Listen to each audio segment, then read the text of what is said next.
Good day mga boss. Sa Commissioner's Cup, ang San Miguel Beermen wala pa pong import.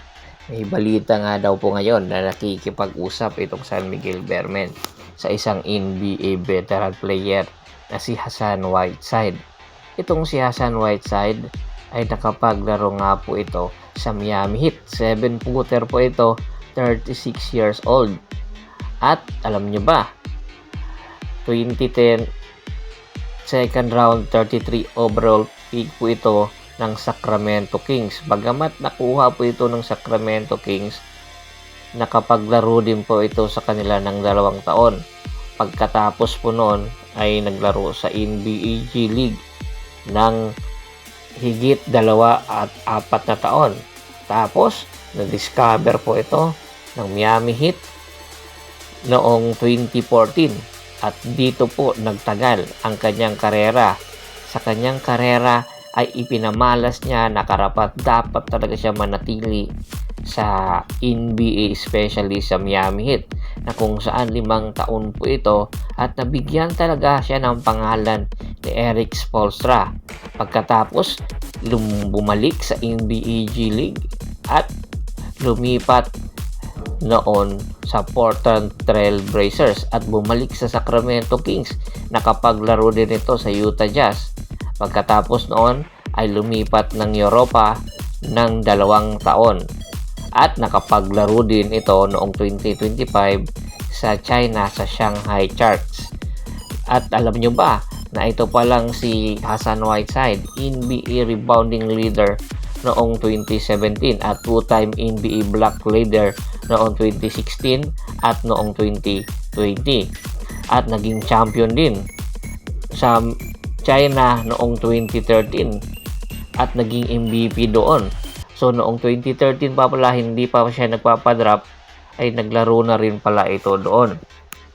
Kaya hindi katakataka na pagkaka-interesan talaga ito ng San Miguel Beermen bilang magiging defensive anchor nila, dahil nga karamihan sa mga import ngayon sa PBA ay mga higante, mga 7-footer, at kinakailangan talaga ni Junmar Fajardo na merong babackup sa kanya. Kung meron ka ng Hassan Whiteside, ay pwede na kahit sino ay ipangtapat mo ay kayang-kaya ng banggain ng San Miguel Beermen, at hoping makuha nga nila ito. Tapos pag-usapan naman natin itong si JB Mocon na napapabalitan nagkaka-interest daw ang Barangay Ginebra at ang Magnolia Pambansang Manok Timplados. Pero dahil nga sa pagkaka-interest ng Magnolia at Barangay Ginebra, binibitin muna ito ngayon ng NLEX Old Warriors. Hindi mo na inilagay sa pre-agent market dahil nga sa interest na iyon. Gusto kasi kung kukunin ito ng Magnolia at ng Barangay Ginebra San Miguel, gusto ng NLEX na i-trade na lang para hindi sila mawalan ng chance na makakuha pa ng future picks. Ito ngayon ang plano ng NLEX Old Warriors dahil nga sa mahal na nga daw po ng bayad nila kay JB Mocon. At take note ha, hindi lang si JB Mocon ang pinagkaka-interesan ng Barangay Ginebra San Miguel. Ultimo, itong si Jason Perkins pinagkaka-interesan din ng Barangay Ginebra San Miguel dahil nga sa kakulangan nila ngayon ng big man. Yung big man kasi ng Barangay Ginebra San Miguel hindi kasing solido sa nakaraan nilang big man na si Christian Stanharnger na pwede ipang tapat kay Junmar Fajardo at ibang mga big man sa PBA. Kaya nga ilang taon nang hindi nakakakuha ng kampyonato itong Barangay Ginebra San Miguel. Isa sa mga question ngayon sa mga fans kay Team Cone, kaya pa ba ni Team Cone or patpunta na sa laos itong si Team Cone sa kanyang ginagamit na sistema na triangle? Ay laos na si Team Cone at malapit na rin magretiro itong si Japit Aguilar. Kaya nga baka palitan na itong si Team Cone ni L.A. Tenorio na napapabalita daw nga po ngayon. Kaya ngayon pa lang ang aksyon na ito ay pinaghahanda na ni Team Cone, dahilan para pagka-interesan itong si Jason Perkins at JB Mocon magpapalalim sa lineup ng Barangay Ginebra San Miguel.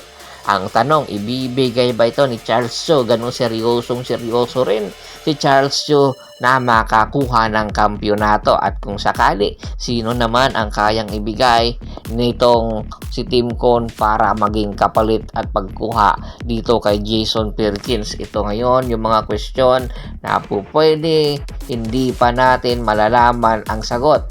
Meron din usap-usapan na si Jeremiah Gray ang isa sa mga posibleng bitawan ng Barangay Ginebra San Miguel.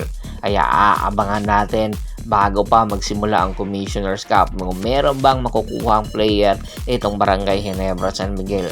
Komento na sa baba ng video at pag-usapan natin yan. Once again, this is Percival Montero, not your service.